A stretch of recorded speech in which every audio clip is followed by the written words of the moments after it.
안녕하십니까? 네, 감사합니다. 잠깐 같이 기도하시겠습니다. 사랑과 은혜가 풍성하신 살아계신 하나님 아버지 감사합니다. 죄악 가운데 살다가 심판받고 지옥 갈 수밖에 없었던 비참한 죄인들을 먼저 사랑하시고 독생자 예수님을 보내주시고 예수님께서 우리 죄를 대신 담당하시고 십자가에서 흘리신 그 보배로운 피로 우리 죄를 깨끗하게 씻어주시고 아무 공로 없이 값 없이 구원하여 하나님의 자녀 삼아주신 거 진심으로 감사를 드립니다. 뿐만 아니라 주님 몸된 교회 안에 지체로 주님 섬기며 또 복음을 위해서 살 수 있도록 인도하여 주신 것 감사합니다.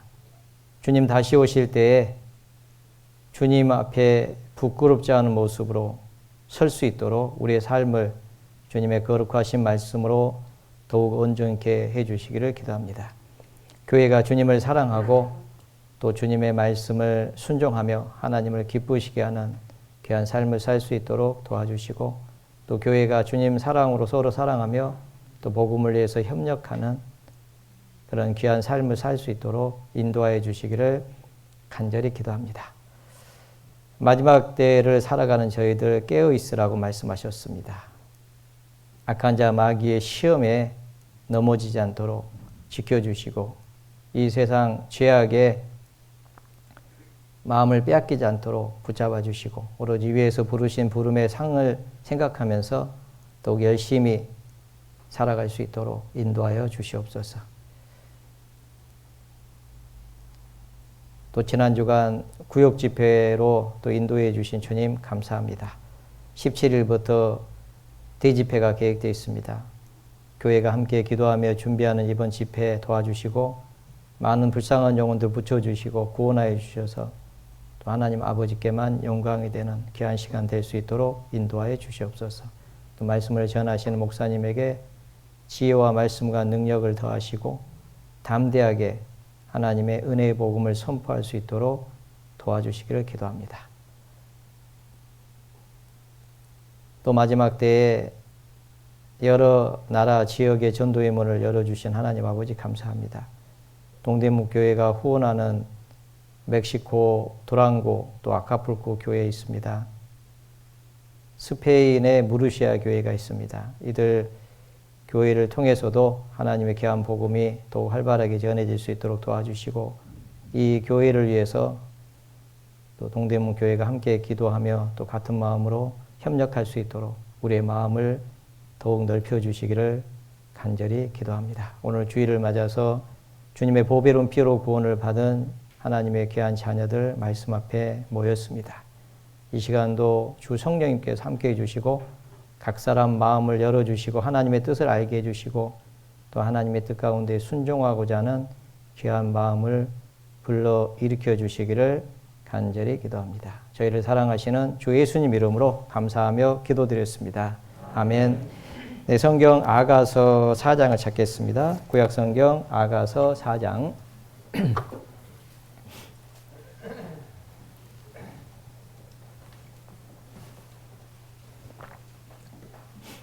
아가서 4장 1절 아가서 4장 1절 내 사랑 너는 어여쁘고도 어여쁘다. 7절 같이 읽겠습니다. 나의 사랑 너는 순전히 어여뻐서 아무 흠이 없구나. 예. 오늘은 이제 술람미 여인의 아름다움에 대해서 잠깐 같이 생각을 해보려고 합니다. 이제 이 아가서는 솔로몬 왕이 이제 기록한 것으로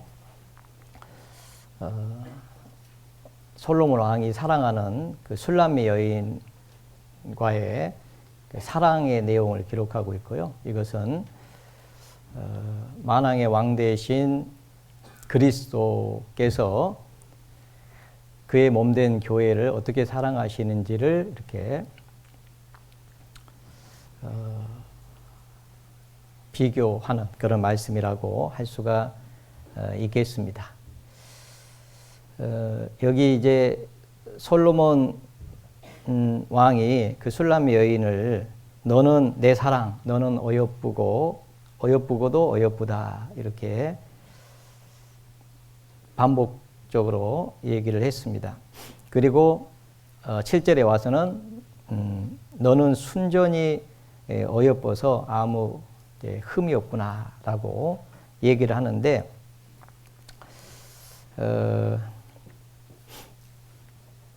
왕이 이렇게 봐주는 거예요. 왕이 술람미 여인을 이렇게 아름답게 이제 봐주는 건데 원래는 이 술람미 여인은 이제 다른 사람들이 볼 때는 그렇게 매력적이지는 않았어요. 그게 이제 아가서 1장에 보면은 아가서 1장 5절에 한번 보면요.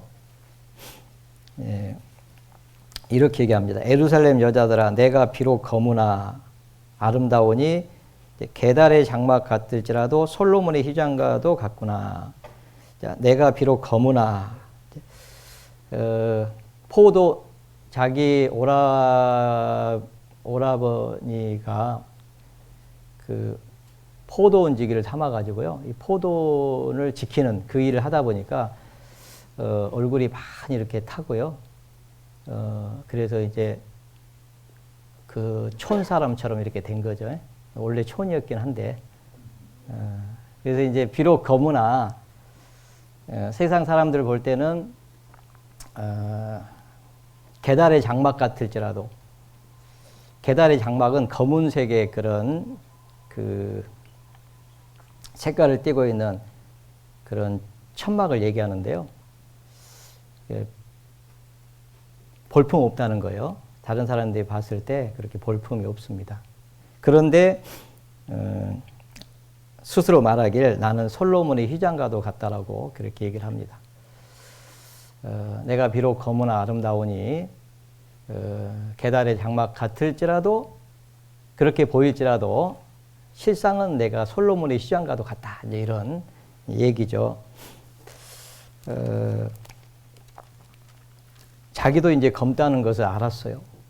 게달의 장막 같이 보인다는 거 알았습니다. 그러나 그렇게 보일지라도 나는 정말 아름답다. 솔로몬의 휘장과도 같다. 이렇게 고백을 합니다. 그것은 바로 구원받은 그리스도인들의 간증과 같아요. 세상 사람들이 볼 때 나는 보잘것없고 유명한 자가 아니에요.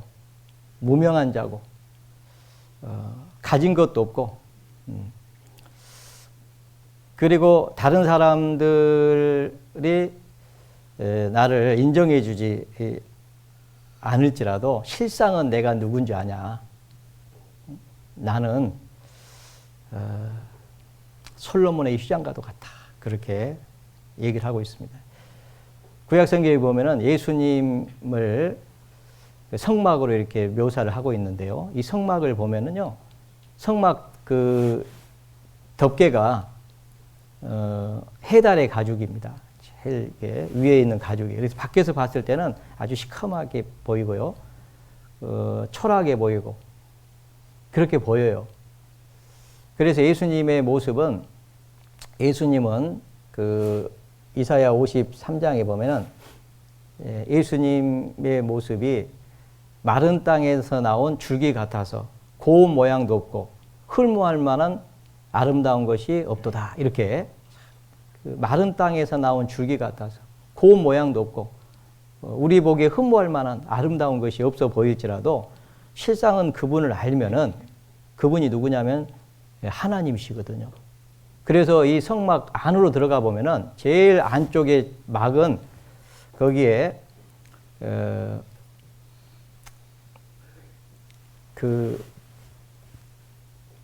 이 자색, 홍색,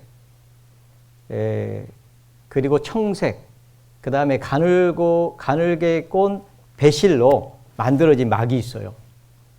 거기 그룹을 수놓아서 이렇게 정말 휘황찬란하게 아름다운, 가장 아름다운 색, 청색, 자색, 홍색 실, 그리고 가늘게 꼰 배실, 흰색이거든요. 그래서 청색은 신성을 가리키고요. 자색은 왕들이 입는 옷이기 때문에 왕권을 가리키고요. 그분은 하나님이신데 그분은 만왕의 왕이시고, 근데 그분이 홍색 실은 그분이 우리를 대신해서 피 흘려 죽으신 그 홍색 실이고, 근데 그분은 아무 흠이 없는 흰색을 가리킵니다. 그 예수님. 그분이 그 안에 볼 수 있어요. 그분을. 가까이 가서 딱 보면요.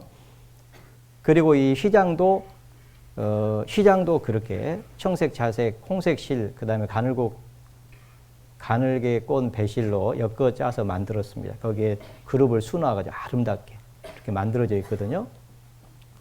그래서 세상 사람들이 볼 때는 내가 계달의 장막 같을지라도 실상은 솔로몬의 휘장과도 같다. 이 솔로몬이 성막을 만들었을 때 그 안에 보면 휘장을 만들었는데 휘장이 그렇게 아름답게 만들었거든요. 솔로몬이 어디 가서 천막을 치면은요, 왕의 천막을 치기 때문에 정말 그 아름답거든요. 마치 그와 같다.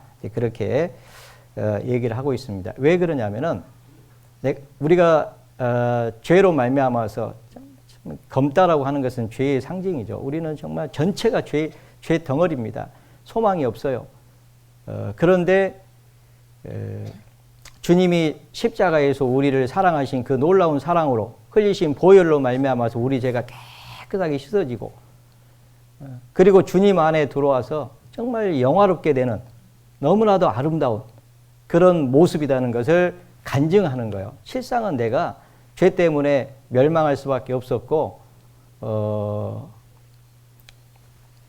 영원한 심판을 받을 수밖에 없는 그런 비참한 존재였지만은 하나님의 그 놀라운 사랑으로 말미암아서 내가 구원을 받았다.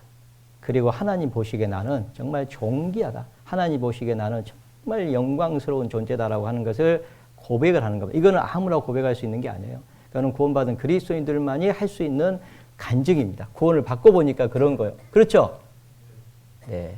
근데 이게 맞아요. 왜냐하면은 솔로몬 왕이 술람 여인을 지금 그렇게 얘기를 해주고 있거든요. 그것은 만왕의 왕 대신 주님이 우리를 그렇게 본다는 것을 가르쳐주고 있는 겁니다. 내 사랑 너는 어여쁘고도 어여쁘다. 우리를 그렇게 보시는 거예요. 그러면서 나의 사랑 너는 순전히 어여뻐서 아무 흠이 없구나 이렇게 얘기하고 있습니다. 더 나아가서요. 순전히 어여뻐서, 순전이라고 하는 단어는 전체가 모든 것이 다 아름답구나 그런 뜻이에요. 발끝부터 머리끝까지 아름다운 분은 오직 주님 한 분밖에 없는데 주님이 우리를 보실 때 그렇게 보시는 거예요. 순전히 어여뻐서 아무 흠이 없구나. 근데 우리는 흠이 얼마나 많아요. 그런데 주님이 우리를 보실 때는 그렇게 보신다는 거예요. 아무 흠이 없구나 라고 그렇게 얘기를 하고 있습니다. 왜 그러냐면은 주님이 베풀어 주신 그 구속의 은혜 때문에 그 은혜로 말미암아서 우리는 아무 흠이 없는 주님 보시기에 그런 존재가 됐다는 것을 말씀을 하고 있습니다. 그래서 이 흠이 없다라고 하는 단어를 구약성경에 동일 단어를 두 군데서 사용을 하고 있는데요. 먼저 레위기 21장을 한번 보겠습니다. 레위기 21장.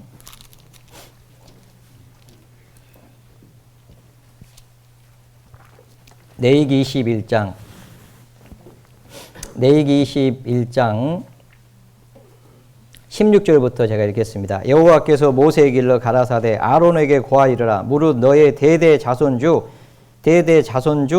육체에 흠이 있는 자는 그 하나님의 식물을 드리려고 가까이 오지 못할 것이라. 21절 제사장 아론의 자손 중에 흠이 있는 자는 나와 여호와의 화제를 드리지 못할지니 그는 흠이 있은즉 나와 하나님의 식물을 드리지 못하느니라. 23절 장 안에 들어가지 못할 것이요 단에 가까이 못할지니 이는 그가 흠이 있음이라. 이와 같이 그가 나의 성소를 더럽히지 못할 것은 나는 그들을 거룩하게 하는 여호와입니다. 여기 이제 아론은 하나님이 특별히 구별해 가지고 이스라엘의 제제사장 직분을 줍니다. 그래서 아론의 후손들이 이 제사장 직분을 담당을 했어요. 제사장은 예수님의 그림자잖아요. 그래서 이 제사장들은 이스라엘 백성들을 대신해서 제사를 드리는 일을 합니다. 하나님 앞에 화제를 드리는 거거든요. 그 일을 하는데 그들 중에 만약에 흠이 있으면은 그 일을 못하게 했어요. 하나님께 화제를 드릴 수 없어, 식물을 가까이 와서 그 일을 할 수 없게 했습니다. 만약에 우리가 흠이 있다면 우리는 주님을 섬길 수가 없어요. 예수님은 흠이 없으신 분입니다. 그분은 그에게는 죄가 없느니라 그랬잖아요. 그분은 아무 흠이 없으셔요. 그래서 그분은 대제사장 직분을 행할 수가 있었습니다. 그리고 휘장 안에까지 대제사장이 휘장을 열고 들어가서 지성소 안에 속죄소가 있습니다. 거기에 가서 짐승의 피를 가지고 가서 뿌리면은 이스라엘 백성들의 죄가 용서되는 건데 예수님은 자기 피를 가지고 지성소까지 들어갑니다. 왜냐하면 그분은 흠이 없기 때문에.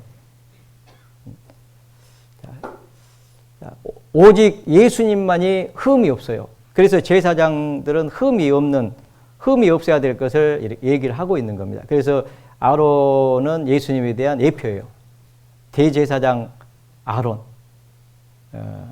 그는 하나님 보시기에 너무나도 아름답잖아요. 그래서 시편 133편에 보면은 형제가 연합하고 동감이 어찌 그리 선하고 아름다운고 하면서 보배른 기름이 수염 곧 아론의 수염에 흘러서 그 옷깃까지 내림 같고, 하나님이 정말 이 아론 대제사장의 그 위임식 기름이 이렇게 흘러내려 가지고 그 대제사장 직분을 할 수 있도록 하는 그 일이 엄청난 일이라는 것을 얘기를 하고 아름다운 모습이라고 하는 것을 얘기를 하고 있잖아요. 근데 예수님은 바로 요단강에서 침례받고 올라오실 때 하늘 문이 열리고 성령이 비둘기같이 임하면서 이는 내 사랑하는 아들이요 나의 기뻐하는 자라라는 하나님의 음성이 들렸습니다. 정말 내가 하나님 보시기에 아름다운 사랑하는 그게 바로 예수님이잖아요. 하나님의 아들 독생자. 그분이 흠이 없습니다. 그런데 그분이 우리를 대신해서 장 안으로 들어가셨어요. 그리고 우리를 대신해서 그 보배로운 피를 흘려주시고 우리를 대신해서 죽어주심을 말미암아서 우리를 구원해 주신 그 일을 하셨습니다. 그때 흠이 없다라고 하는 단어를 사용을 하는 거예요. 예수님은 정말 흠이 없는 거예요. 신명기 15장을 또 보겠습니다. 신명기 15장. 신명기 15장.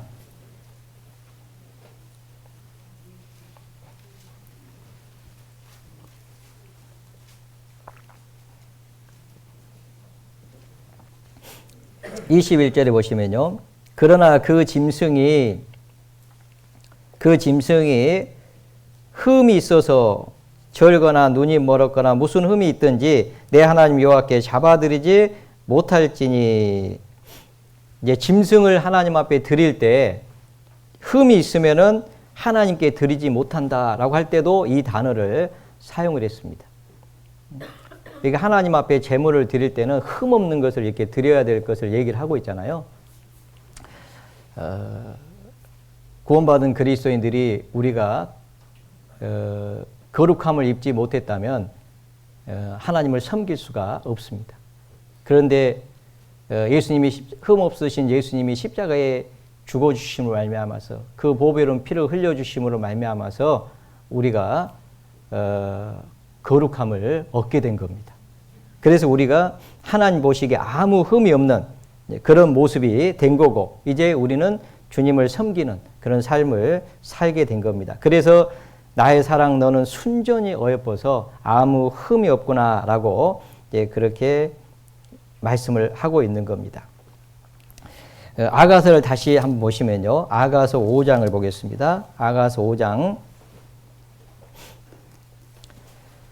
2절 내가 잘지라도 마음은 깨었는데 나의 사랑하는 자의 소리가 들리는구나. 문을 두드려 이르기를 나의 누이 나의 사랑 나의 비둘기 나의 완전한 자야 문 열어 다고.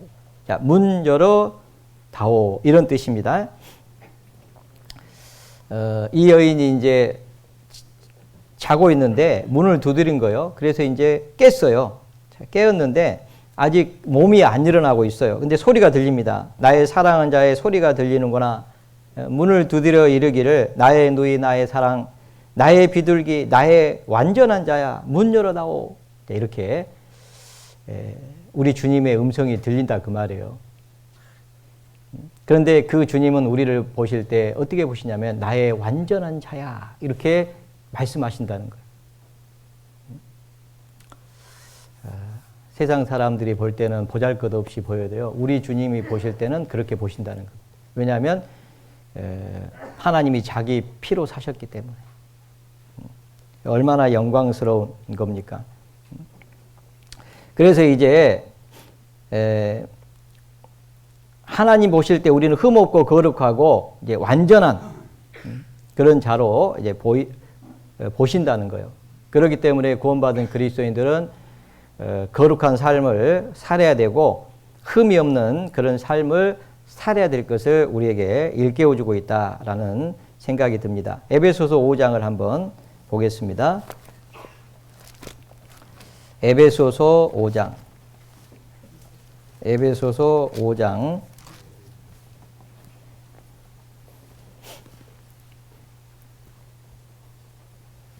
27절 보시면 자기 앞에 영광스러운 교회로 세우사. 이 교회는 하나님 보셨을 때는 영광스러운 교회입니다. 우리는 하나님 보셨을 때 영광스러운 거예요. 교회로 세우사 티나 주름 잡힌 것이나 이런 것이 없이 거룩하고 흠이 없게 하려 하심이라. 주님이 십자가에서 피를 흘려주시고 우리를 구원해 주신 것은 이제 티나 주름 잡힌 것이나 이런 것들이 없이 거룩하고 흠이 없게 하려 하심이라라고 그렇게 말씀을 하고 있습니다. 그래서 우리는 주님 보셨을 때 마치 솔로몬 왕이 술람미 여인을 내 사랑 너는 어여쁘고 어여쁘다. 나의 사랑 너는 순전히 어여뻐서 아무 흠이 없구나라는 그런 그 말을 했는데 주님이 우리를 그렇게 보시겠다 그런 생각이 듭니다. 그래서 너무나도 감사하고 우리는 초라하게 우리 스스로도 생각해도 보잘것없고 다른 사람이 생각할 때는 더 보잘것없는 존재지만은 어떻게 생각하세요? 그렇게 생각하시죠? 네. 그러니까 우리가 교만할 이유가 없어요, 실은. 네.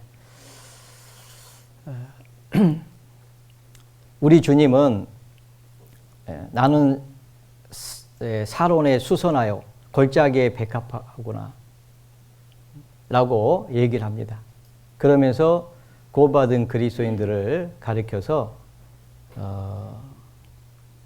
가시나무 가운데 백합화로구나 이렇게 이제 얘기를 하잖아요.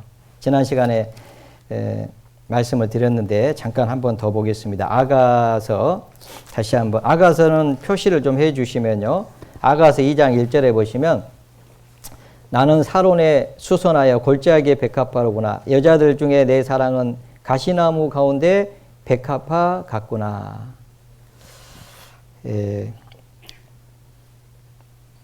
나는 사론에 수선하여 골짜기에 백합화로구나. 이 사로 학자들이 말하기를 이 사론의 수선화가 정말 아름다운 이 사론 평야의 수선화가 정말 아름다운 꽃이라고 합니다. 꽃 중에 그 가장 아름다운 꽃이 이 사론의 수선화라고 그렇게 얘기를 합니다. 우리 주님은 정말 아름다운 분이죠. 전체가 다 아름답습니다. 흠 잡을 것이 없는 분이죠. 그런데 그분이 골짜기의 백합화가 되셨습니다. 골짜기의 백합화는 이 골짜기라고 하는 것은 두 가지 의미를 가지고 있는데 낮아짐, 골짜기는 제일 낮은 곳이 골짜기잖아요. 우리 주님은 만왕의 왕 되신 분인데 하나님 자신인데 하나님과 동등됨을 여기지 아니하시고 하나님 본체시지만은 하나님과 동등됨으로 여기지 아니하시고 자기를 비워 종의 형체를 가졌고 사람과 같이 되었고 사람의 모양으로 나타나셨는데 자기를 낮추시고 죽기까지 복종하셨으니 곧 십자가에 죽으시면 자기를 낮추시고 어디까지 낮추셨냐면은 십자가까지 낮추신 거잖아요. 그래서 예수님은 나는 온유하고 겸손하니 내 멍에를 메고 내게 배우라 라고 말씀하셨는데 예수님은 백합하신데 그분은 골짜기의 백합화로구나. 예수님을 보려면은 예수님을 알려면은 골짜기로 가야만이 예수님을 볼 수가 있어요. 예수님은 너무 겸손하신 분이기 때문에 그분을 알려면은 겸손해야만이 그분과 사귐이 있으려면은 겸손해야 될 것을 가르쳐 주고 있습니다. 그래서 그분은 우리 주님은 골짜기의 백합화예요. 우리가 마음을 낮추지 않으면 절대 주님을 알 수가 없고 주님의 음성을 들을 수가 없고 주님의 위로를 받을 수가 없습니다. 그래서 우리가 마음을 낮추지 않으면 주님의 말씀이 우리에게 양식이 안 돼요. 은혜가 안 돼요. 왜냐하면 몸은 와 있어도 주님은 못 만나고 갑니다. 그래서 겸손해야 돼요. 하나님의 은혜는 겸손한 자에게 임합니다. 물은 위에서 흘러 아래로 내려가듯이 하나님은 겸손한 자에게 은혜를 더하시느니라. 그래서 겸손해야지 사는 거예요. 그것을 우리에게 가르쳐 줍니다. 주님과의 사귐이 있으려면 겸손해야 돼. 주님과 동행하려면 겸손해야 됩니다. 그래서 내 멍에를 메고 내게 보라. 배우려면 동행해야 되는데 동행하려면 겸손해야 됩니다. 겸손하지 않으면 동행할 수 없고 배울 수가 없어요. 주님은 골짜기에 백합하십니다. 두 번째 의미는 골짜기는 위험한 곳입니다. 거기는 험난한 지역입니다. 거기를 내려가다가 다칠 수 있어요. 주님은 우리를 대신해서 십자가에서 고난을 받으신 분이에요. 우리를 대신해서 죽으신 분입니다. 그래서 골짜기의 백합화라고 자기 자신을 소개했다고 생각합니다. 이제 구원받은 그리스도인들은 주님을 닮았기 때문에 우리도 겸손해야 될 것을 얘기하고 주님이 받으신 고난을 이제 받을 것을 말씀하시는, 그래서 가시나무 가운데 백합화라고 소개하고 있는 겁니다. 그리고 백합화가 향기를 날리려면은 가시에 찔렸을 때, 그 바람에 의해서 가시에 찔렸을 때 더 그리스도의 향기가 날리는 것처럼 우리가 고난을 받을 때, 주님을 위해서 고난을 받을 때 그리스도의 향기가 날리게 될 것을 말씀하고 있기 때문에 우리는 가시나무 가운데 백합화라고 그렇게 말씀을 하고 있습니다. 그렇기 때문에 주님 보시기에 정말 그렇게 아름다운 그런 모습으로 이렇게 말씀을 하고 있다고 생각합니다. 그러면서 아가서 4장에 보면 이 신부의 아름다움에 대해서 구체적으로 눈부터 시작해 가지고요 7가지를 얘기를 하고 있습니다. 한번 다시 보겠습니다. 아가서 4장 1절. 내 사랑 너는 어여쁘고도 어여쁘다. 너울 속에 있는 내 눈이 비둘기 같고 내 머리털은 길라산 기슭에 누운 무리 염소 같구나. 여기 눈, 이제 첫 번째 시작이 눈입니다. 그 눈이 이 비둘기 같다. 눈을 이렇게 비둘기로 얘기를 하는데 너울 속에 있는 내 눈은 비둘기 같고 이렇게 얘기를 합니다. 일단 눈을 비둘기처럼 이렇게 이렇게 표현을 했어요. 눈을 비둘기 닮았다. 비둘기 하면 생각나는 게 혹시 있어요? 비둘기 하면은, 자, 비둘기 하면은 뭐가 생각나십니까? 뭐가 생각나요? 평화? 그렇죠. 평화가 평화. 그러니까 눈은 비둘기 같다는 것은 첫 번째 평화라고 했으니까요. 눈은 싸우려고 쳐다보면 안 되고 눈은 평화를 누리기 위해서, 눈에서 이렇게 화평을 추구하고, 그죠? 선을 행하고 화평을 구하여 일을 조차 행하라 했잖아요. 선을 행하고 화평을 구하여 일을 조차 행하라. 그러면 주의 눈은 의인을 향하시고 그의 귀는 저의 간구에 귀에 기울이시되, 평화라고 했으니까요. 자, 눈이 참, 눈이 어떤 사람은 정말 사납다 그런 얘기가 있잖아요. 그죠? 눈이 선하다 이런 사람도 있고. 눈을 부릅뜨면 다 무섭죠. 그죠? 예. 어쨌든 눈은 평화라고 했습니다. 또 비둘기 하면 생각나는 게 뭐가 있을까요? 성령. 예, 성령님. 비둘기는 이제 성령님을 얘기할 때 성령이 비둘기 같이 임했다라고 되어 있잖아요. 자, 그 성령님을 또 얘기를 합니다. 또 비둘기 하면 또 생각나는 게 뭐가 있어요? 네? 예, 못 알아들었는데. 네. 이 비둘기는요, 창세기에 처음 이제 등장을 하는데, 창세기 보면요, 홍수 사건 이후에, 홍수가 난 이후에요, 까마귀를 보내고 비둘기를 보내봤는데, 비둘기는 접촉할 것을 찾지 못해가지고 돌아왔습니다. 까마귀는 막 사체에 다니면서요, 사체에 앉아가지고, 둥둥 떠다니는 사체에 앉아가지고, 그걸 먹으면서 이렇게 날아다녔는데, 이 비둘기는 접촉할 것을 찾지 못하고 내어놨는데 돌아와 버린 거예요. 그래서 이 비둘기는, 첫 번째, 더러운 것을 가까이 하지 않습니다. 정한 짐승이에요. 정결한 짐승이기 때문에 더러운 것을 다니지 않아요. 더러운 것을 접촉하지 않습니다. 그게 이제 비둘기의 모습이에요. 구원받은 그리스도인들은 다시 죄 가운데 갈 수가 없어요. 하나님 보시기에 우리는 완전한 자잖아요. 그걸 상징하고 있고요. 그 다음에 이제 일주일에 다시 내보냈더니 감람나무 새 잎사귀를 물고 왔습니다. 감람나무 새 잎사귀를 물고 왔는데, 노아 홍수는 심판을 가리킵니다. 심판이 끝나고 이제 새 생명이 나온 거예요. 그 잎사귀를 물고 온 거예요. 이렇게. 그래서 이 비둘기가 이 감람나무 감람새 잎사귀를 이렇게 물고 왔는데, 그것은 이제 새 생명이 탄생했다는 것을 가르쳐 주고 있잖아요. 심판은 끝났고, 우리도 이미 예수님과 함께 십자가에 죽었고, 이제 우리는 성령으로 말미암아 새로운 삶을 새 생명을 살게 되잖아요. 보라, 우리는 새 것이 되었도다. 새 생명을 얻었습니다. 그리고 이제 새로운 삶을 살게 됩니다. 그래서 이 감람새 잎사귀는 부활을 상징해요. 이제 부활의 생명을 얻고 이제 우리는 새로운 생명을 살게 되는, 자기를 위해서 살지 않고 이제 나를 위해 죽었다가 다시 사신 하나님의 아들 예수 그리스도를 믿는 믿음으로 사는 그런 삶. 그게 그 비둘기와 같다. 그 눈은 비둘기 같다. 그런 의미라고 일단 생각이 듭니다. 그리고 여기 보면요, 이 너울 속에 있는 내 눈은 비둘기 같고라고 했는데요. 그래서 이 너울은 면박을 가리킵니다.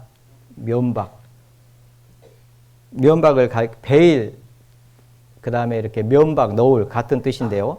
이 면박이라고 하는 단어는 처음 창세기 24장에 보면 리브가가요, 자기 남편 될 이삭을 만날 때 그 약대를 타고 오다가 종에게 묻습니다. 배회하다가 오는 사람이 누구냐 그랬더니 그가 바로 그 아브라함의 아들이다, 이삭이다라고 얘기해 줍니다. 그래서 약대에 내려가지고 스스로 자기가 면박을 취해서 얼굴을 가리는 그 기록이 나옵니다. 그래서 이 근동에서는 그 남편 시집을 이렇게 결혼을 할 때 남편 얼굴 모르고 가는데, 이제 남편을 만나러 갈 때는 면박을 취해가지고 갑니다. 그리고 초야에 그 면박을 남편이 이렇게 벗겨줘요. 그런 게 이제 면박의 이제 의미인데, 그 노을 속에 있는 노을을 이렇게 면박을 하고 있는 거죠. 내 눈은 비둘기 같고 이렇게 되어 있습니다. 그러니까 이 여인은 자기 남편에게만 자기를 보이는 거예요. 그래서 이 비둘기는 순결이잖아요. 순결하잖아요. 비둘기 하면은 예수님께서 뱀같이 제자들을 보내면서 뱀같이 지혜롭고 비둘기같이 순결하라 라고 말씀하실 때 사용한 것이 바로 비둘기입니다. 네, 지혜롭게. 그죠? 그래서 순결하라라고 되어 있는데 이 비둘기가 그런 모습이에요. 그래서 구원받은 그리스도인들은 내가 거룩하니 너희도 거룩할지어다. 노을 쓰고 있는 그 노을 속에 있는 그 눈은 비둘기 같다라고 그렇게 얘기를 하고 있습니다.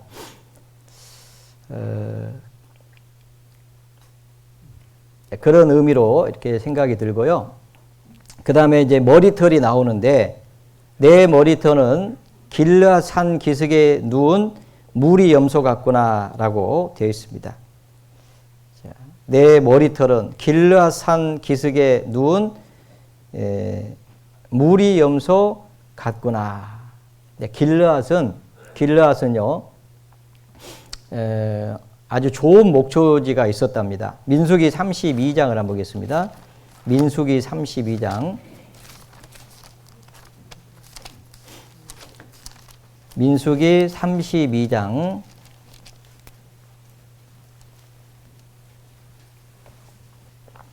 1절 누벤 자손과 갓 자손은 심히 많은 가축의 떼가 있었더라.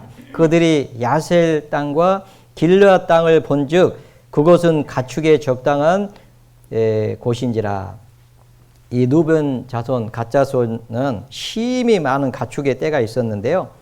그들이 이렇게 야셀 땅하고 길르앗 땅을 보니까 거기에 가축을 키우기에 적당한 곳인 거예요. 그게 왜 그러냐면 거기가 좋은 목초지가 있었습니다. 그러니까 가축 키우기는 아주 적당한 곳이 바로 이 길르앗인데, 그리고 길르앗은 또 에레미야 8장 22절에 보면요, 길르앗에는 유황이 있지 아니한가, 그곳에는 의사가 있지 아니한가 라고 할 때 또 길르앗을 언급을 했는데 길르앗에는 또 유황이 있었습니다. 치료할 때 사용하는 그런 유황이 많이 나는 곳이었습니다. 그래서 미가서 선지자는 하나님 앞에 기도할 때요, 이렇게 기도합니다.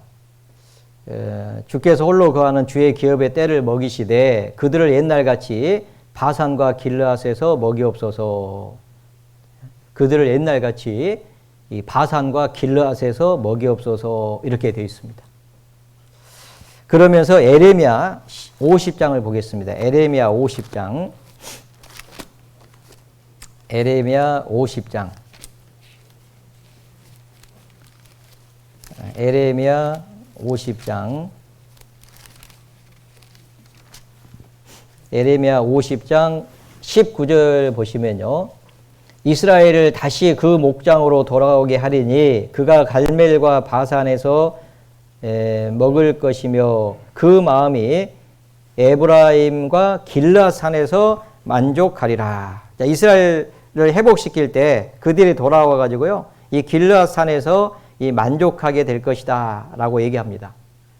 그러니까 이 길르앗은 주님이 먹이시는 아주 부족함이 없는 그런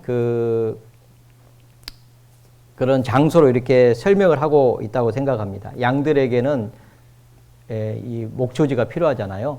네, 거기에서 주님이 먹이옵소서, 저들을 먹이옵소서라고 은혜를 베풀라고 그렇게 기도를 했고, 이스라엘 땅으로 돌아올 때 거기에서 이스라엘 민족이 만족하게 될 것이다 라고 그렇게 기록을 하고 있습니다. 그런데 이 길르앗 산 기슭에 누운 무리 염소 같구나 라고 얘기를 하고 있습니다.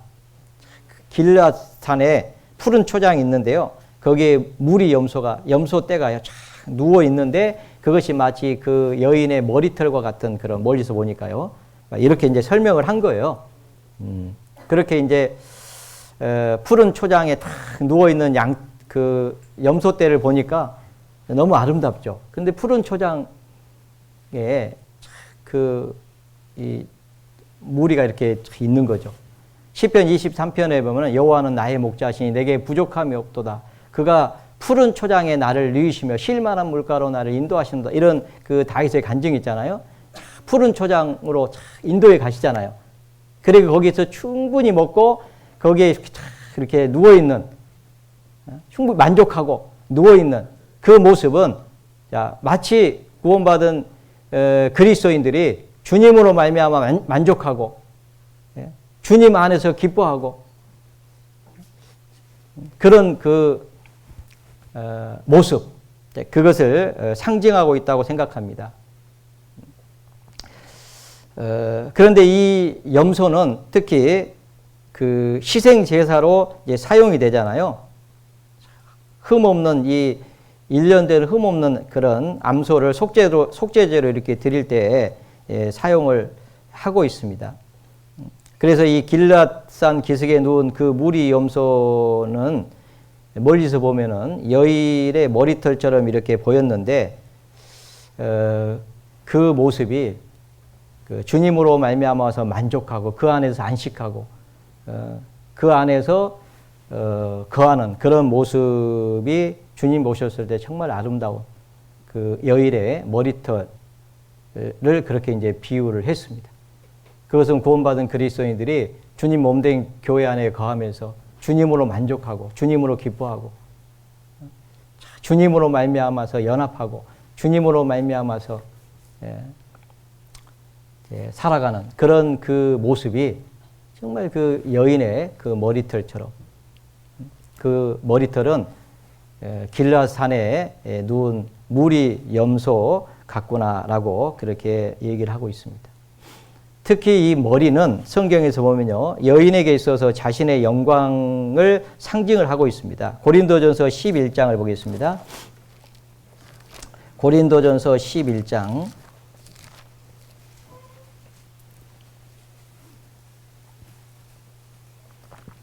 고린도전서 11장 14절. 만일 남자가 긴 머리가 있으면 자기에게 욕되는 것을 본성이 너희에게 가르치지 아니하느냐. 15절. 만일 여자가 긴 머리가 있으면 자기에게 영광이 되나니 긴 머리는 쓰는 것을 대신하여 주신 영권이라. 남자가 긴 머리가 있으면요, 자기에게 욕되고 그 본성이 가르친다는 겁니다. 그런데 여자가 긴 머리가 있으면 자기에게 영광이 된다.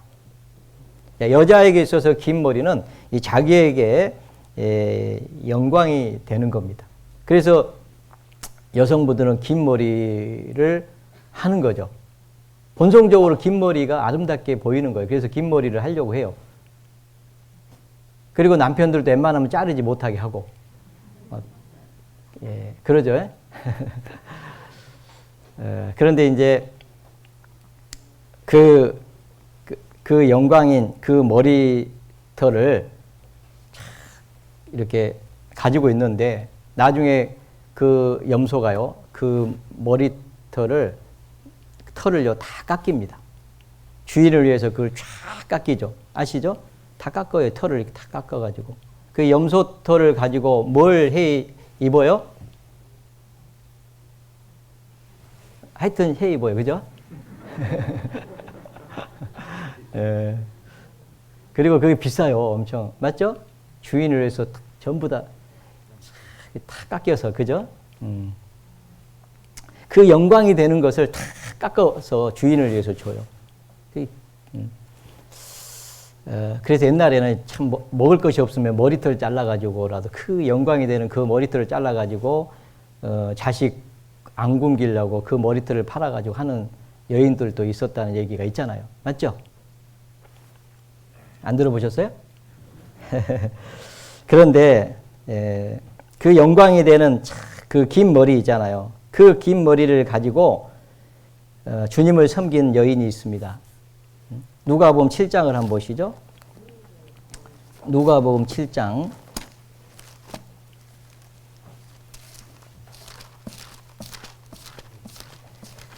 누가복음 7장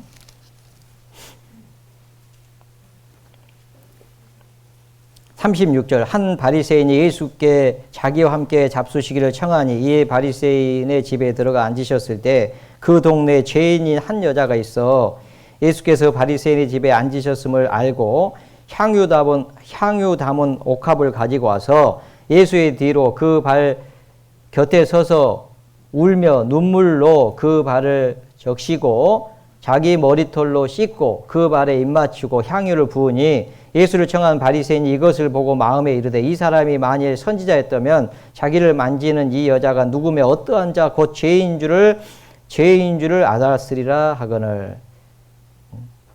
이 여자가요, 죄인인 한 여자. 바리새인들도 알고 있어요. 아주 유명한 죄인 같아요. 무슨 죄를 많이 지은 거예요. 여자가 죄를 지으면 어떤 죄를 지었겠어요. 그런데 이 죄를 지었잖아요. 그런데 그 여인이 참 이렇게 예수님께 나왔습니다. 그리고 그 예수의 뒤로 그 발 곁에 서서 울며 눈물로 그 발을 적시고 운 거죠. 자기 머리털로 씻고 그 발에 막 입맞추고 향유를 부었다 라고 얘기를 하고 있습니다. 향유는 값싼 향유죠. 향유를 붓고 눈물을 흘리고 그 발을 적시고 참 어떤 눈물인지, 회개의 눈물인지, 정말 이 감사의 눈물인지, 하여튼 눈물을 흘리는 거예요. 회개의 눈물도 있고 감사의 눈물도 있습니다. 한 죄인인 여자가 간음 중에 붙잡혀서 이런 여자는 돌로 쳐 죽이라고 했는데 당신은 어떻게 하실랍니까? 라고 얘기했을 때 예수님이 몸을 굽혀가지고 땅에 글을 썼습니다. 그리고 너희 중에 죄 없는 자가 먼저 돌로 치라. 또 막 그치지 않으니까 또 몸을 굽혀가지고 또 썼습니다. 너희 중에 죄 없는 자가 먼저 돌로 치라. 그때 노인부터 시작해서 돌을 던지고 다 도망갔습니다. 다 가버렸잖아요. 예수님이 둘러보셨습니다. 그리고 여인에게 묻습니다. 너를 정죄한 자가 없느냐? 여인이 그때 고개를 들어봤습니다. 네, 없나이다. 나도 너를 정죄하지 않으니 가서 다시 죄를 범치 말라. 이 음성을 들었을 때 이 여인이 얼마나 감사했겠어요. 안 그렇습니까? 그때 눈물이 안 흘립니까? 얼마나 감사해요. 그때 그 여인은 그 영광이 되는 머리털을 풀어젖혀가지고 눈물을 흘리면서 향유를 붓고 입을 맞추면서 입은요 그 발에다가 입을 맞추는 거요. 그리고 향유를 부었잖아요. 입 맞추고 향유를 부었습니다. 참 이게 얼마나 아름다운 모습이에요. 길르앗 산에서 그 머리털은 길르앗 산에 누운 무리 염소 같구나. 자기 자신을 통두리째 주님께 희생 제물로 드리는 그 모습. 이제 자기 영광을 위해서가 아니고 오직 주님의 영광을 위해서 자기 생애를 드리는 그 모습은 주님 보시기에 너무나도 아름다운 모습이겠다 그런 생각이 듭니다. 그리고 경배를 하면서 입을 맞추고 그건 순종이잖아요. 그래서 순종하는 모습입니다. 구원받은 그리스도인들은 이제는 순종하는 삶을 사는 거예요. 그것이 주님 보시기에 아름다운 거예요. 내 사랑, 내 사랑아, 그죠? 너는 순전히 엎어서 아무 흠이 없구나라고 그렇게 말씀하고 있다고 생각합니다. 그래서 구원받은 그리스도인들은 순종해야 됩니다. 어떤 경우에서든지 순종하는 삶이 주님 보시기에 아름다운 거예요. 우리 속에 싸움이 있습니다. 싸움이 있어요. 우리 속사람은 순종하고 싶은데 이 겉사람이 강해요. 그래가지고 이 죄의 법 아래 불순종하려고 하는 대로 끌고 갑니다. 오라 나는 공고한 자로다. 정말 탄식을 해야 되는 거예요. 순종이 안 될 때는. 그리고 십자가로 가보십시오. 흠없는 주님이 우리를 위해서 피 흘려 죽으셨어요. 주님이 죽으시지 않았다면 우리는 정죄를 당할 수밖에 없습니다. 사망입니다. 영원한 멸망입니다. 소망이 없습니다. 그 주님을 생각해야 돼요. 그리고 우리는 주님 앞에 순종해야 됩니다. 좋을 수 있어요? 네. 네, 졸면 안 됩니다. 아가서 4장을 다시 한번 보겠습니다. 아가서 4장 2절. 내 이는 목욕장에서 나온 털 깎인 암양 곧 새끼 없는 것은 하나도 없이 각각 쌍태를 낳은 양 같구나. 자, 이를 또 얘기하는데 이는요, 이 암양, 암양인데 그것도 새끼 없는 것은 하나도 없이 각각 쌍태를 낳은 양 같구나. 참, 새끼를 낳는데요, 2마리씩 낳아버리는 거예요. 한 마리만 낳아줘도 감사한데, 그죠? 주인의 입장에서는 얼마나 좋겠어요. 마치 그와 같다는 거예요. 암양 곧 새끼 없는 것은 하나도 없이, 새끼 없는 것은 하나도 없습니다. 하나도 없이 각각 쌍태를 낳은 양 같다라고 얘기를 했는데, 이 양은 목욕장에서 나온 털 깎인 암양이라고 되어 있습니다. 털 깎인 암양, 그죠?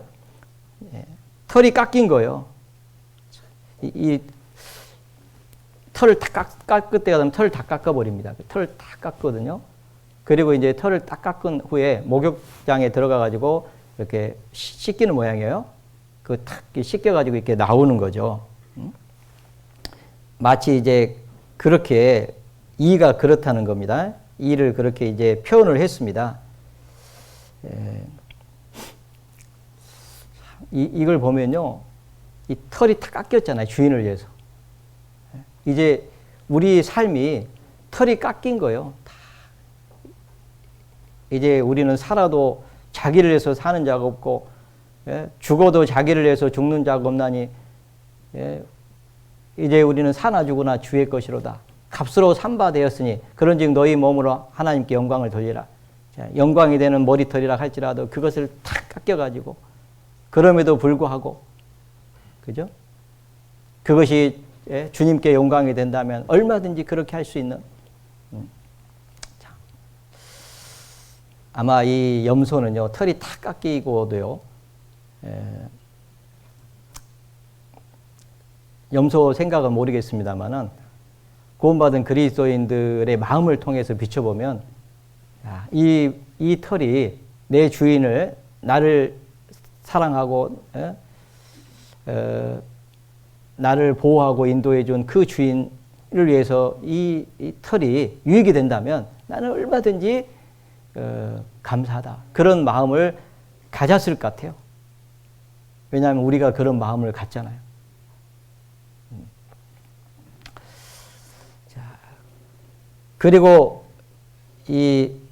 이가 참, 이를 얘기하고 있습니다. 이빨을 얘기하는데 그 쌍태 같다. 이빨이 이제 입을 열었는데 하얗고요, 고르게 되어 있는 그런 모습을 이렇게 표현하고 있습니다. 근데 그 짐승으로 이렇게 표현한 거예요. 쌍태를 낳은 그 암양 같다. 근데 이 양이 쌍태를 낳으려면요, 아마 이렇게 잘 먹어야 될 겁니다. 잘 먹어야지 낳잖아요. 그러면 이제 이 암양은 아마 잘 먹은 거예요. 음식을 잘 이렇게 부셔가지고 이렇게 먹었을 거라고 생각합니다. 그것은 영적으로 얘기하면 구원받은 그리스도인들이 하나님의 말씀 신령한 그죠? 사모하고, 그리고 그 양식을 이렇게 되새김질하고 잘 소화시키고, 그로 인해서 쌍태를 낳는 그 모습은 주님을 위해서 열매를 맺는 그런 삶의 어떤 모습이라고 생각합니다. 그래서 우리가 치아는 음식을 잘 씹어 먹어야 돼요. 여러분, 치아가 빠지면요, 그 중에 하나가 빠지면은 어려움이 있잖아요. 음식 씹는 것도 어렵고, 하여튼 어려움이 옵니다. 맞죠? 네. 그런데 여기에 보면은 새끼 없는 것은 하나도 없는 각각 쌍태를 양 같거나 하나도 빠짐이 없이 그 음식을 골고루 씹어 먹을 수 있는 그런 모습인 거죠. 그것처럼 구원받은 그리스도인들은 그 하나님의 말씀을요, 잘 씹어서 먹어서 소화를 잘 시키고 그리고 주님을 위해서 힘있게 살아가는 그런 모습이 주님 보시기에 또 아름다운 그런 모습이겠다, 그런 생각이 듭니다.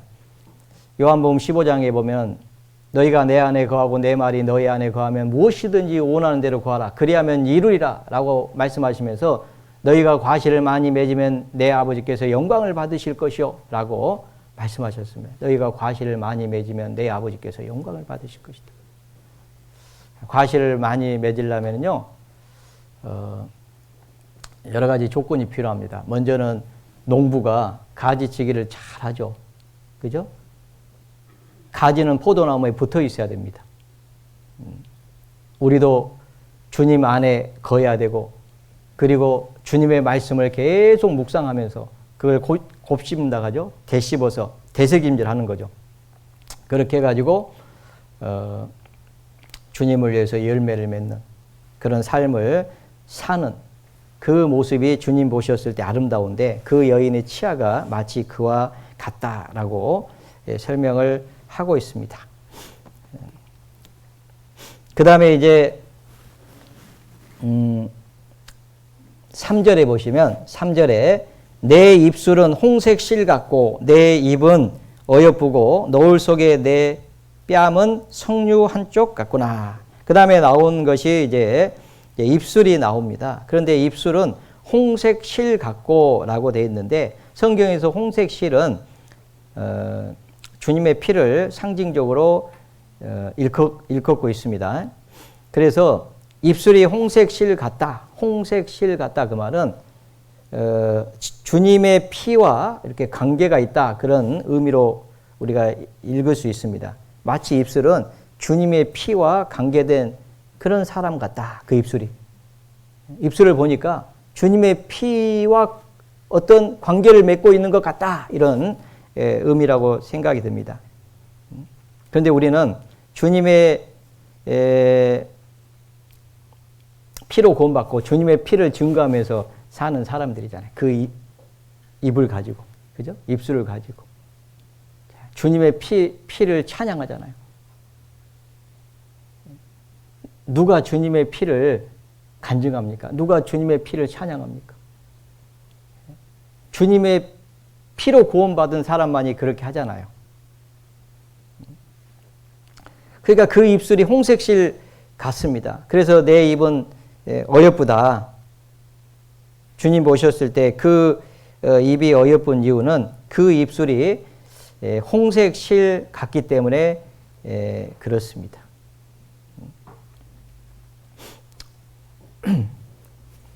그래서 우리가요, 실은 우리가 입술을 열어서 간증하는 것은 우리가 주님의 은혜를 간증하잖아요. 주님께서 내게 베푸신 은혜, 그 은혜를 간증하는데, 그 은혜가 바로 십자가입니다. 그 십자가의 피입니다. 그래서 사도 바울은 내가 예수 그리스도와 그의 십자가에 못 박히신 것 외에는 알지 아니하기로 작정했다. 십자가. 그게 우리의 삶의 전부입니다.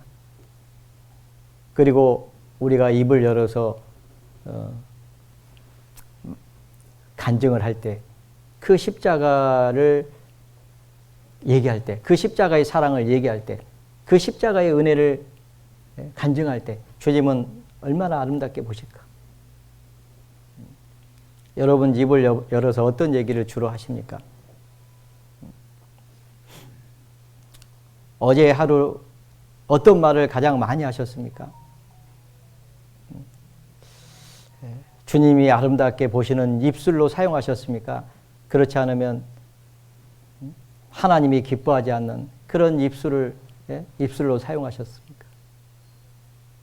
우리가 십자가의 은혜를 얘기한다면 주님은 정말 그렇게 보실 겁니다. 홍색 실 같고 내 입은 어여뻐서, 그죠? 내 입은 어여쁘다, 그런 얘기잖아요. 내 입술은 홍색 실 같다. 그러니 내 입은 정말 어여쁘구나 라고 그렇게 말씀을 하고 있다고 생각합니다. 이 여인이 아가서 2장 3절을 볼게요. 3절을 이제 3절을 보겠습니다. 남자들 중에 나의 사랑하는 자는 숲을 가운데 사과나무 같구나. 내가 그 그늘에 앉아서 심히 기뻐하였고 그 실과는 내 입에 달았구나. 이렇게 간증을 합니다. 내가 그 그늘에 앉아서 심히 기뻐하였다. 숲을 가운데 사과나무, 아무것도 없는 그런 광야에서 사과나무 하나가 있습니다. 그런데 열매를 맺었습니다. 그늘이 집니다. 뜨거운 땡볕 아래 있으면요, 위험한 광야야, 죽어요. 그늘이 없습니다. 그런데 거기에 사과나무 하나가 있습니다. 그래서 심히 기뻐합니다. 공고에서 죽으려고 하는데 그때 사과나무를 만났습니다. 그늘이 있는 사과나무를 만난 거예요. 여러분 아시잖아요. 요나가 그 박농쿨 그늘 아래 동풍을 부니까요, 너무 더운 거예요. 그런데 박농쿨이 하나님이 준비해 줬습니다. 그 밑에 앉아서 있었잖아요. 그런데 벌레를 보내가지고 다 잎사귀를 다 뜯어 먹어버렸잖아요. 너무 공고했습니다. 그러니까 하나님은 원망하잖아요. 너는 그 박농쿨 그거 때문에 이렇게 원망하냐 그러면서 내가 죽을지라도 원망하겠다고 하잖아요. 얼마나 공고했으면은 그 박농쿨에 의지하고 있다가 그게 없어져 버리니까요, 아주 그냥 죽겠는 거예요. 그런데 이 광야에서요, 아무것도 없는 그 광야에서 목은 마르고 소망은 없고 이제 죽었구나 라고 했는데 사과나무 하나가 있는 거예요. 그 아래 가니까 얼마나 기쁩니까? 내가 심히 기뻐했다고 했잖아요. 이 여자의 간증입니다. 소망 없이 살다가 영원한 멸망의 형벌을 받을 수밖에 없는 비참한 운명에 있다가 주님의 사랑을 깨닫고 그 입을 열어서 간증합니다. 기뻐하는 거예요. 그걸 들을 때 우리 주님이 얼마나 기뻐하시겠어요? 내가 심히 기뻐했다. 그리고 그 실과는 내 입에 달았구나.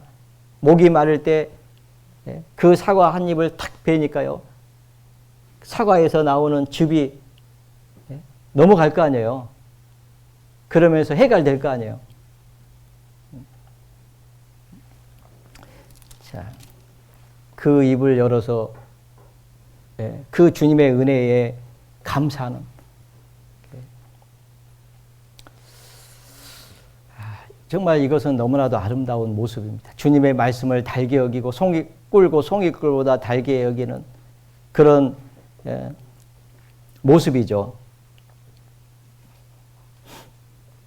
그래서 구원받은 그리스도인들이요, 이 찬양하는 것은 정말 그 피에 대해서 찬양하는, 그 은혜에 대해서 찬양하는 것은 정말 주님을 기쁘시게 하는 거라고 생각합니다. 그래서 호흡 있는 자마다 여호와를 찬양할지어다. 이것이 마땅한 거예요. 왜냐?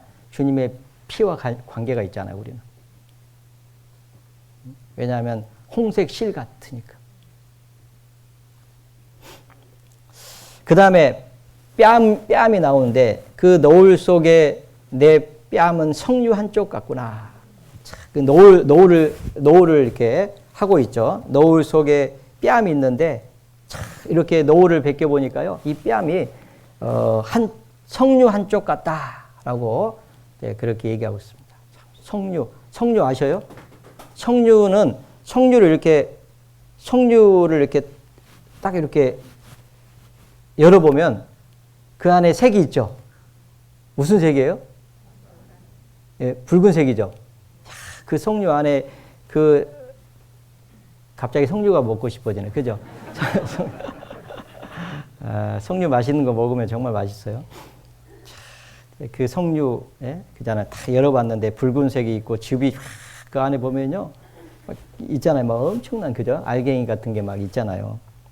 근데 성류 한쪽 탁 열어서 보니까 마치 그와 같다는 거예요. 이 얼굴이, 뺨이.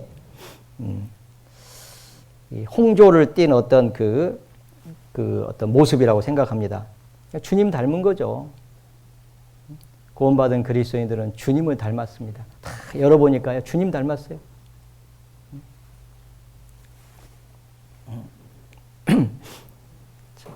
우리도 우리 자녀들을 왜 예뻐하는 이유가 있어요.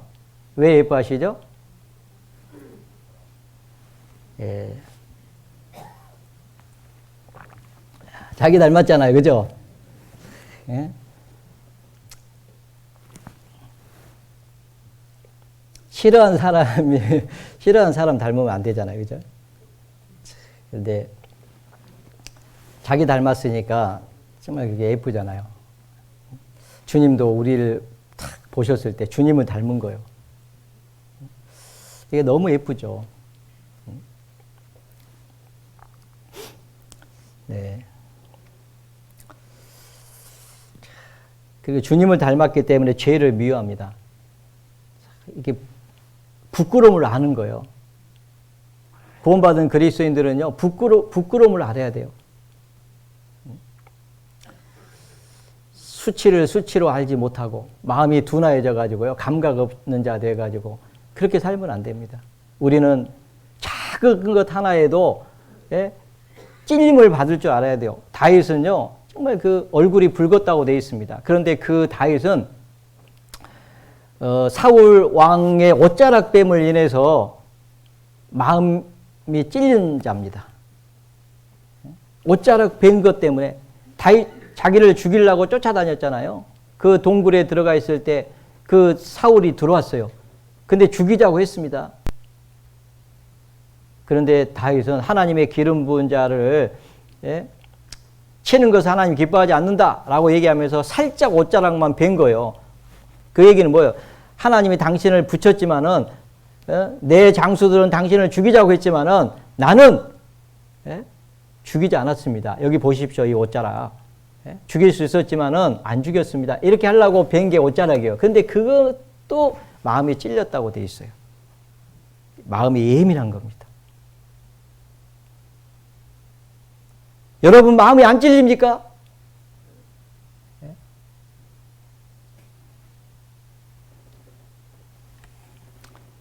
우리는 주님 닮아야 돼요.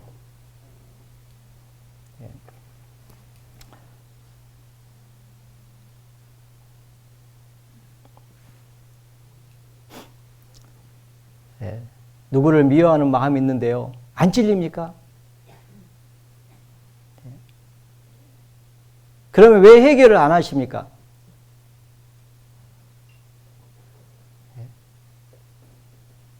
하나님 앞에 통회하고 돌이켜야죠. 그게 주님을 닮은 거예요. 자기가 잘못해놓고도 큰 소리 칩니까? 그럴 수 있습니까? 그러면 안 되잖아요. 우리는 주님을 닮아야 돼요. 내 뺨은 성류 한쪽 같구나 라고 그렇게 얘기했습니다. 그래서요, 우리는 주님을 닮아가야 됩니다. 그 다음에 4절 보시면요. 내 목은 군기를 두려고 건축한 다윗의 망대 곧 일천 방패 용사의 모든 방패가 달린 망대 같고, 자, 내 목은 군기를 두려고 건축한, 목이 나옵니다. 그런데 이 목이요, 군기를 두려고 건축한 다윗의 망대라고 되어 있습니다. 곧 일천 방패 용사의 모든 방패가 달린 망대 같고, 이 목을 망대로 이렇게 비유를 했는데, 그것도 군기를 두려고 건축한 다윗의 망대라고 되어 있습니다. 망대도 특별히 다윗의 망대고요. 그 다윗의 망대는 군기를 두려고 건축했다고 되어 있습니다. 그리고 일천 방패가, 그것도 용사의 모든 방패가 달려 있는 망대 같다. 그러니까 다윗의 망대에는요 용사들의 그 방패가 이렇게 달려 있었나 봐요. 이렇게 그런 모습이 목으로 비유했습니다. 그렇게 보인다는 거죠. 자, 망대. 이 망대는 뭔가 이렇게 보호하려고 하는 그런 것도 있고, 그 다음에 그 적군이 오는지 이런 것들도 보고요. 그런 그 역할이 아마 망대 같습니다. 근데 이 망대가 망대 같다라고 했는데, 근데 여기 보면은 방패가 달린 그런 망대 같다. 용사의 모든 방패가 달린 용사가 나오잖아요. 진짜 다윗의 용사들은요, 진짜 용감했습니다. 어떤 용사들은요, 다윗을 위해서 아주 그냥 다윗이 저기 있는 샘물을 누가 나로 먹게 할까 했더니 그 용사들 중에 3명이 가가지고요, 적을 뚫고 가가지고 그 목숨 걸고 가가지고 물을 떠왔잖아요. 근데 다윗이 그것을 즐겨 마시기를 기뻐하지 않고 하나님께 부어드렸다. 자, 그럼 핏값이다. 자기 목숨 걸고 간 거예요. 정말 그런 용사들이 다윗의 용사들입니다. 그 용사들의 그 방패가 탁 있는. 그러면요, 정말 얼마나 아름답겠어요. 정말.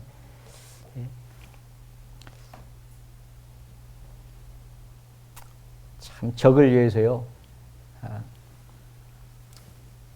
싸울 때 목숨 걸고 싸우는, 그게 이제 구원받은 그리스도인의 모습이잖아요. 좋은 군사, 나와 함께 고난을 받을지니. 군사로 다니는 자는 자기를 모집한 일을 위해서 자기 생명을 걸잖아요. 기드온과 300명 보면요, 그 기드온의 용사들, 300명의 용사들 보면요, 목숨 건 사람들이잖아요. 두려워하는 자는 다 가라가니까 다 가버렸고, 그리고 그 300명은 사사기 8장 4절에 보면 피곤하나 따르며 기드온을 피곤한데 기드온을 또 따라가는 거예요. 계속 피곤하지만 또 따르고, 이게 이제 그 용사들의 모습이었습니다. 우리도 군대 장관 대신 그 주님을 따라가는 그 걸음이 피곤하지만 또 따르고, 주님을 위해서 목숨 걸고 싸우는 그런 용사들, 그런 용사들의 방패가 달린 그런 망대와 같다. 망대, 교회의 모습이라고도 생각이 듭니다. 내 교회를 내가, 이 반석에 내 교회를 세우리니 음부의 권세가 이기지 못하리라. 그 교회 안에서 용사들이 있습니다. 그 용사들은 방패를 가졌는데 그 방패는 믿음의 방패입니다. 그래서 전신갑주를 입으라라고 얘기했을 때 믿음의 방패가 나오는데, 믿음으로 싸우는, 믿음의 선한 싸움을 싸우는 그 용사들이 있습니다. 그들은 바로 구원받은 그리스도인들이잖아요. 믿음의 방패를 가지고 이로써 능히 악한 자의 모든 화전을 소멸하고 악한 자 마귀의 그 화전을 막아내는, 믿음으로 막아내는 그 용사들이 있습니다. 마치 목은 그와 같다. 다윗의 망대에 그 용사들의 방패가 달린 그 다윗의 망대 같고, 자, 목이요 주님을 향해서 곧습니다. 주님을 위해서는, 주님을 향해서는 다 곧곧한 거요. 어떤 경우에든지 굴복하지 않고 어려움을 헤쳐나가는 그런 그 모습, 그게 방패 달린 다윗의 망대 같다라고 그렇게 얘기했다고 생각이 듭니다. 그 다음에 마지막으로 내 두 유방은 백합화 가운데 꼴을 먹는 쌍태 노루 새끼 같구나 라고 그렇게 얘기를 하고 있습니다. 자, 백합화는 예수님, 우리는 이제 그 가시나무 가운데 백합화 같구나 라고 얘기했고, 예수님은 골짜기 백합화라고 했는데, 백합화 가운데서 예수님이 백합화라고 하면요, 백합화 가운데서 꼴을 먹는 쌍태 노루 새끼 같다 라고 그렇게 얘기하고 있습니다. 백합화 가운데서 참 주님 안에서, 그죠? 꼴을 먹는, 꼴은 말씀이잖아요. 성도들의 모습, 그 모습은 정말 아름답습니다. 그리고 어머니가 이 아이를 낳았을 때 그 아이의 양식을 주잖아요. 그 음식을 이렇게 공급하잖아요. 우리 주님은 신령한 젖으로 우리에게 먹이시는데, 우리도 백합화 가운데 그 쌍태 노루 새끼 같잖아요. 그런데 구원받은 그리스도인들도 교회 안에서 그 주님의 말씀을 충분히 먹고 또 다른 사람에게 신령한 양식을 나누어 주고 그렇게 하면서 열매를 맺어가는 그런 삶은 주님 보시기에 너무나도 또 아름다운 그런 모습이다라고 생각이 듭니다. 오늘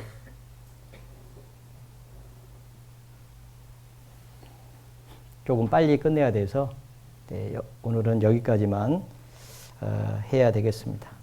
네, 그리고 이 술람미 여인의 이 아름다움은 구원받은 그리스도인의 어떤 모습이다라고 생각하고 우리가 교훈을 받고요. 이런 모습으로 살 때 정말 주님 보시기에 어여쁘고 또 어여쁘다라는 그런 말씀을 들을 것 같다는 생각이 들어서 여기까지 말씀을 드렸습니다.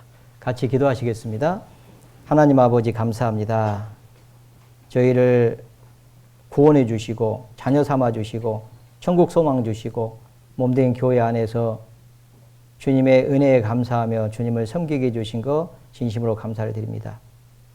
주님의 피로 구원을 받은 자녀들 주님 오실 때까지 주님의 은혜에 감사하며 찬양하며 주님을 섬기다가 주님 맞이할 수 있도록 도와주시고 주님 몸된 교회가 주님 사랑으로 서로 사랑하며 복음을 위해서 협력하는 가운데 더 많은 영혼들이 주께 돌아올 수 있도록 인도하여 주시기를 기도합니다. 17일부터 계획되어 있는 대전도 집회 하나님 도와주시고 많은 영혼들 말씀 앞으로 나오게 해주시고 구원하여 주셔서 하나님 아버지께만 영광이 되는 귀한 시간 되게 도와주시옵소서.